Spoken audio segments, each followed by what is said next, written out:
வணக்கம் அன்பான உறவுகளே, எப்படி இருக்கிறீங்க?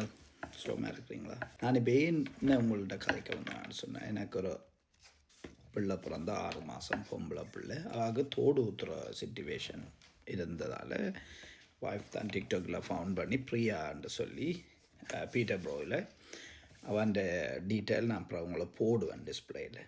போன அப்புறம் தான் அவன் அந்த நாங்கள் முதல் வர்றன்ற எங்களோட மனப்பான்மை அந்த எங்களை மனசில் இருக்கிறத விட்டு அவன் அந்த அனுசரித்த விதம் இருக்குது பாருங்க, சூப்பர் ஐயா, சூப்பர்.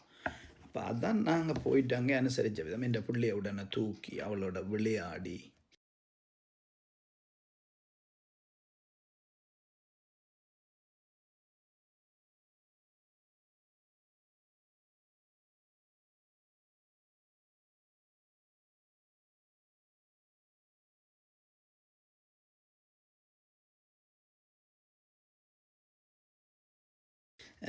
அப்படி என்னைக்கு அவளும் அதை சிரிச்சோன்ட்டு இருந்துட்டு அப்போ தோடு குத்த ரெடி ஆகிட்டு, தோடு மட்டுமண்டு இல்லையாவா குத்துறது, தோடு குத்துவா, ஹேருக்கு டை பண்ணுவா, கலர்ஃபுல்லான டை உங்களுக்கு பிடிச்ச மாதிரி ஸ்டெப் கட் பண்ணுவா, அப்படி பலதரப்பட்ட ஃபீல்டு அவள் செய்கிறாள். அப்போ என் பிள்ளைக்கு அதை தோடு குத்த வரைக்கும் ஒரு மார்க் அவ்வளோந்தான், ஸ்போர்ட்டில் ஆடிதான்.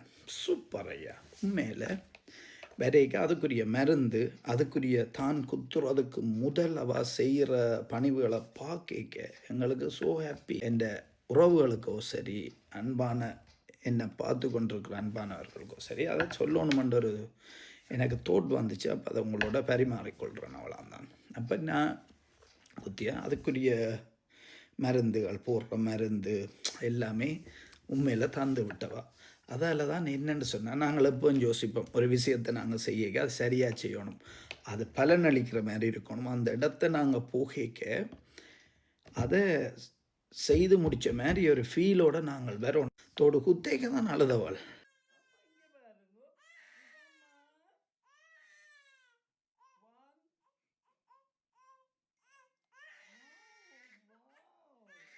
மற்றும்படி அவள் அலையலை.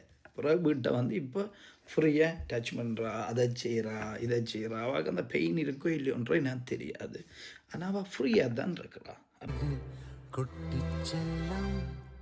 இந்த அப்பாயின்மெண்ட் மூலம் தான் போகணும். மீண்டும் பிரியாக்காக்கு, அதாவது வந்து நான் என் பிள்ளைக்கு தோடு ஊற்றின அக்காவுக்கு தேங்க்யூ வெரி மச் பிரியாக்கா.